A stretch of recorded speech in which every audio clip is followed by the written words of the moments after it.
मुझसे पूछेंगे जरूर, देवी कैसा सम्मान मिला।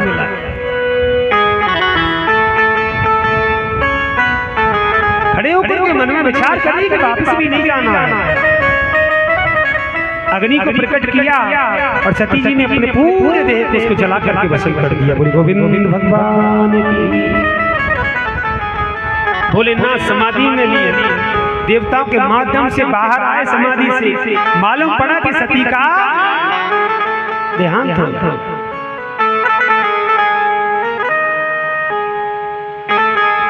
भोलेनाथ ने नृत्य किया, तांडव किया।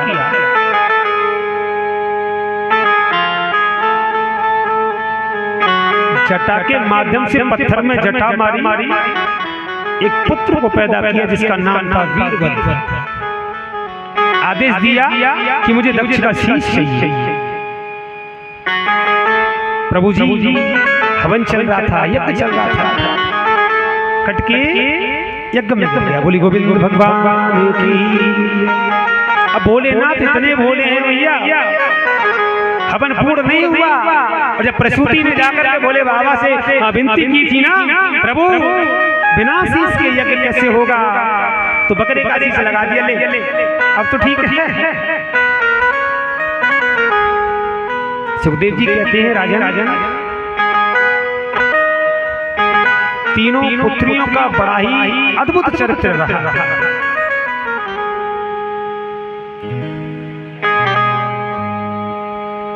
मैनावती के घर में सती जी ने पुण्य उतार लिया। पुण्य नारद जी को मालूम पड़ गया, दौड़े दौड़े जा रहे। देवताओं से बोले चल रहे हो कहाँ? अरे आ गई दोबारा से। देवता बोले नारद तो ये कार्य तो तुम्हारा है, तुम जाओ। नारद जी आ गए, मैनावती के घर बैठ गए। मैनावती ने नारद जी को देखा ना, हाँ तो पार्वती को गोद में लेके आ गई। बाबा तुम तो बड़े ज्ञानी हो, मेरी पुत्री का भाग्य देख के बताइए। मैं कह रहा था ना कि कोई अच्छे वस्त्र पहन करके सख्त दरवाजे में खड़ा हो जाए तो ये संसार के लोग अपना दुखड़ा रोना शुरू कर देते हैं उसके आगे, जैसे का ये निवारण करेगा।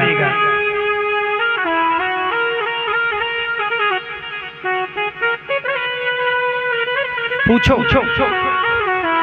मैनावती बोली बाबा भाग्य पूछना चाहती हूँ, कैसे रहेगी, इसका जीवन कैसा होगा। नारद जी बोले बड़ी बलवान होगी, बुद्धिवान होगी, सुशीलवान होगी, गुणवान होगी, सर्व गुण संपन्न है तेरी बेटी। मैनावती ने सुनी ना, गदगद हो गई बात सुन करके।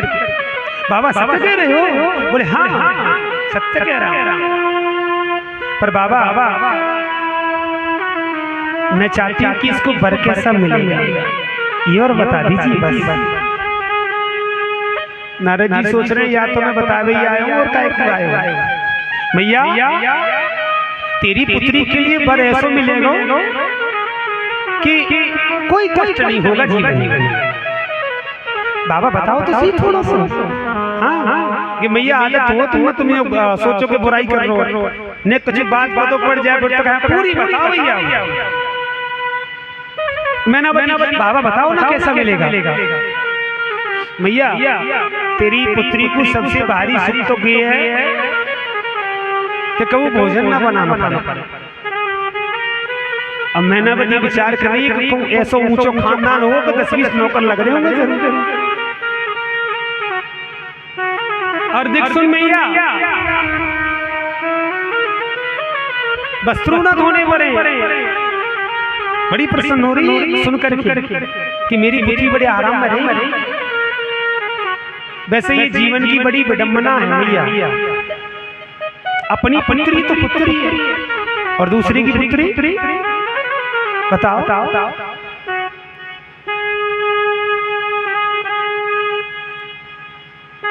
एक माता जी के 2 पुत्र, एक पुत्र था और एक पुत्री, दोनों को विवाह कर दिया। अब कछुन की आदत होगा कि बहू चाहे कितनी बढ़िया आ जाए घर में, पर बुराई करनी है तो करनी है। अब माता जी घर से निकल जाया करें सुबह और अपनी बहू की बुराई करना प्रारंभ या घरवा कर बुराई करती करती जा रही है। संत जी आएगी सुबह सुबह, मैया भगवान को नाम ले, सुबह सुबह क्या कह रही है? बाबा का करूं, बड़ो जन्म दुखी है, ऐसी कुलक्षणी घर में आ गई। काहे गो भैया, अब तक सो रही है भैया? एक ही पुत्र है। हाँ बाबा, एक पुत्री थी, विवाह कर दिया पुत्री का। बाबा बोले तो भैया पुत्री कैसी है, कैसी पुत्री है? बाबा पुत्री के लिए तो बड़ो अमन चैन है। संत जी बोले क्यों? बोले बाबा दामाद इतना बढ़िया मिलो कि मेरी छोरी को बेड पे पाँव ही नीचे न चला। तेरी बेटी बेड पे बैठी है तो तुमको बड़ी अच्छी लग रही है, और कहो दूसरी की बेटी अगर बेड पे बैठी है तो तुमको कुलक्षणी नजर आ रही है। विकृति देखो मनुष्य के जीवन में। फिर कहते हैं कि हमारी सुनती नहीं है। अरे सुने कहां से? जब उसको बहू मान करके बैठे रहोगे ना तो वो नहीं सुनेगी तुम्हारी। मैं वादा करता हूं कि बहू को पुत्री मान करके चलो ना तो सुनेगी और सेवा भी करेगी। बोली गोविंद भगवान की। इतने शब्द सुने ना तो बड़ी प्रसन्न हुई नैनावती। बाबा